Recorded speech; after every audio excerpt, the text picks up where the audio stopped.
श्री गणेशाय नमः। एक बार प्रेम से बोलो श्री शंकर भगवान की जय।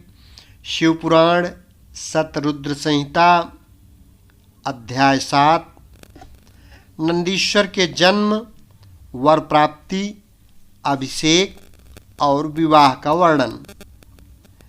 नंदिकेश्वर कहते हैं, मुने, वन में जाकर मैंने एकांत स्थान में अपना आसन लगाया और उत्तम बुद्धि का आश्रय ले मैं उग्र तप में प्रवृत्त हुआ, जो बड़े बड़े मुनियों के लिए भी दुष्कर था। उस समय मैं नदी के पावन उत्तर तट पर सुदृढ़ रूप से ध्यान लगाकर बैठ गया और एकाग्र तथा समाहित मन से अपने हृदय कमल के मध्य भाग में 3 नेत्र, 10 भुजा तथा 5 मुख वाले शांति स्वरूप देवाधिदेव सदाशिव का ध्यान करके रुद्र मंत्र का जप करने लगा। तब उस जप में मुझे तल्लीन देखकर चंद्रार्धभूषण परमेश्वर महादेव प्रसन्न हो गए और उमा सहित वहां पधारकर प्रेम पूर्वक बोले। शिवजी ने कहा, शिलानंदन, तुमने बड़ा उत्तम तप किया है। तुम्हारी इस तपस्या से संतुष्ट होकर मैं तुम्हें वर देने के लिए आया हूं। तुम्हारे मन में जो भी अभीष्ट हो वह मांग लो। महादेव जी के यों कहने पर मैं सिर के बल उनके चरणों में लौट गया और फिर बुढ़ापा तथा शोक का विनाश करने वाले परमेशान की स्तुति करने लगा। तब परम कष्टहारी वृषभध्वज परमेश्वर शंभु ने मुझ परम भक्ति संपन्न नंदी को, जिसके नेत्रों में आंसू छलक आए थे और जो सिर के बल चरणों में पड़ा था, अपने दोनों हाथों से पकड़कर उठा लिया और शरीर पर हाथ फेरने लगे। फिर वे जगदीश्वर, गणाध्यक्षों तथा हिमालय कुमारी पार्वती देवी की ओर दृष्टिपात करके मुझे कृपा दृष्टि से देखते हुए यों कहने लगे,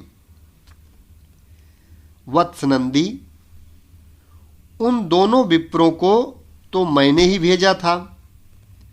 महाप्राज्ञ, तुम्हें मृत्यु का भय कहाँ? तुम तो मेरे ही समान हो, इसमें तनिक भी संशय नहीं है। तुम अमर, अजर, दुख रहित, अव्यय और अक्षय होकर सदा गणनायक बने रहोगे तथा पिता और सुहृद वर्ग सहित मेरे प्रियजन होगे। तुम में मेरे ही समान बल होगा। तुम नित्य मेरे पार्श्व भाग में स्थिर रहोगे और तुम पर निरंतर मेरा प्रेम बना रहेगा। मेरी कृपा से जन्म, जरा और मृत्यु तुम पर अपना प्रभाव नहीं डाल सकेंगे।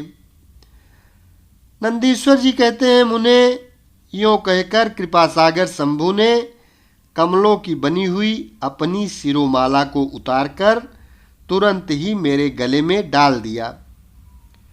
विप्रवर उस शुभ माला के गले में पड़ते ही मैं 3 नेत्र और 10 भुजाओं से संपन्न हो गया तथा द्वितीय शंकर सा प्रतीत होने लगा। तदनंतर परमेश्वर शिव ने मेरा हाथ पकड़कर पूछा, बताओ अब तुम्हें कौन सा उत्तम वर दूं? फिर उन वृषभध्वज ने अपनी जटा में स्थित हार के समान निर्मल जल को हाथों में ले, तुम नदी हो जाओ, यों कहकर उसे छोड़ दिया। तब वह जल उत्तम ढंग से बहने वाली स्वच्छ जल से परिपूर्ण महान वेगशालिनी दिव्य रूपा 5 सुंदर नदियों के रूप में परिवर्तित हो गया। उनके नाम हैं जटोदका, त्रिस्रोता, वृषध्वनि, स्वर्णोदका और जम्बू नदी। मुने, यह पंच नद शिव के पृष्ठभाग की भांति परम शुभ हैं। महेश्वर के निकट इसका नाम लेने से यह परम पावन हो जाता है। जो मनुष्य पंच नद पर जाकर स्नान और जप करके परमेश्वर शिव का पूजन करता है वह शिव सायुज्य को प्राप्त होता है, इसमें संशय नहीं है। तत्पश्चात शंभु ने उमा से कहा, अव्यये, मैं नंदी का अभिषेक करके इसे गणाध्यक्ष बनाना चाहता हूँ। इस विषय में तुम्हारी क्या राय है? तब उमा बोली, देवेश, आप नंदी को गणाध्यक्ष पद प्रदान कर सकते हैं, क्योंकि परमेश्वर यह शिलाद नंदन मेरे लिए पुत्र सरीखा है। इसलिए नाथ, यह मुझे बहुत ही प्यारा है। तदनंतर भक्तवत्सल भगवान शंकर ने अपने अतुल बलशाली गणों को बुलाकर उनसे कहा, शिवजी बोले, गणनायकों, तुम सब लोग मेरी एक आज्ञा का पालन करो। यह मेरा प्रिय पुत्र नंदीश्वर सभी गणनायकों का अध्यक्ष और गणों का नेता है। इसलिए तुम सब लोग मिलकर इसका मेरे गणों के अधिपति पद पर प्रेम पूर्वक अभिषेक करो। आज से यह नंदीश्वर तुम लोगों का स्वामी होगा। नंदीश्वर जी कहते हैं, मुने, शंकर जी के इस कथन पर सभी गणनायकों ने एवमस्तु कहकर उसे स्वीकार किया और वे सामग्री जुटाने में लग गए। फिर सब देवताओं और मुनियों ने मिलकर मेरा अभिषेक किया। तदनंतर मरुतों की मनोहारिणी दिव्य कन्या सुयसा से मेरा विवाह करवा दिया। उस समय मुझे बहुत सी दिव्य वस्तुएं मिली। महामुने, इस प्रकार विवाह करके मैंने अपनी उस पत्नी के साथ शंभु, शिवा, ब्रह्मा और श्री हरि के चरणों में प्रणाम किया। तब त्रिलोकेश्वर भक्तवत्सल भगवान शिव पत्नी सहित मुझसे परम प्रेम पूर्वक बोले, ईश्वर ने कहा, सत्पुत्र, यह तुम्हारी प्रिया सुयसा और तुम मेरी बात सुनो। तुम मुझे परम प्रिय हो, अतः मैं स्नेह पूर्वक तुम्हें मनोवांछित वर प्रदान करूंगा। गणेश्वर नंदीश, देवी पार्वती सहित मैं तुम पर सदा संतुष्ट हूँ। इसलिए वत्स, तुम मेरा उत्तम वचन श्रवण करो। तुम मेरे अटूट प्रेमी, विशिष्ट, परम ऐश्वर्य संपन्न, महायोगी, महान धनुर्धारी, अजेय, सबको जीतने वाले, महाबली और सदा पूज्य होगे। जहाँ मैं रहूँगा वहाँ तुम्हारी स्थिति होगी और जहाँ तुम रहोगे वहाँ मैं उपस्थित रहूँगा। यही दशा तुम्हारे पिता और पितामह की भी होगी। पुत्र, तुम्हारे ये महाबली पिता परम ऐश्वर्यशाली, मेरे भक्त और गणाध्यक्ष होंगे। वत्स, ये ही नियम तुम्हारे पितामह पर भी लागू होंगे। अंत में तुम सब लोग मुझसे वरदान प्राप्त करके मेरा सानिध्य प्राप्त करोगे। नंदीश्वर जी कहते हैं, मुने, तत्पश्चात महाभागा उमा देवी वर देने के लिए उत्सुक हो मुझ नंदी से बोली, बेटा, तू मुझसे भी वर मांग ले, मैं तेरी सारी अभीष्ट कामनाओं को पूर्ण कर दूंगी। तब देवी के उस वचन को सुनकर मैंने हाथ जोड़कर कहा, देवी, आपके चरणों में मेरी सदा उत्तम भक्ति बनी रहे। मेरी याचना सुनकर देवी ने कहा, एवमस्तु, ऐसा ही होगा। फिर शिवा नंदी की प्रियतमा पत्नी सुयसा से बोली।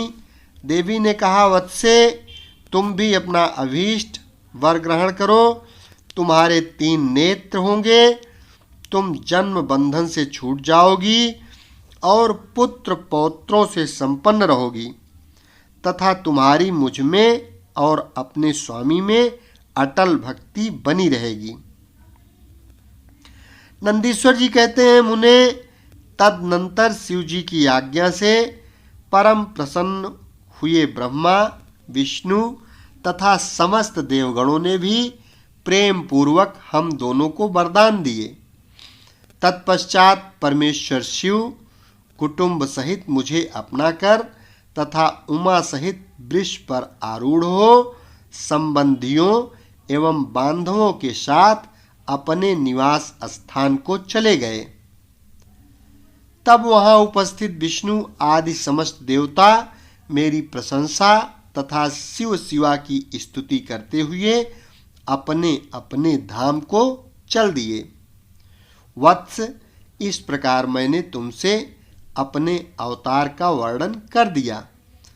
महामुने, यह मनुष्यों के लिए सदा आनंददायक और शिव भक्ति का वर्धक है।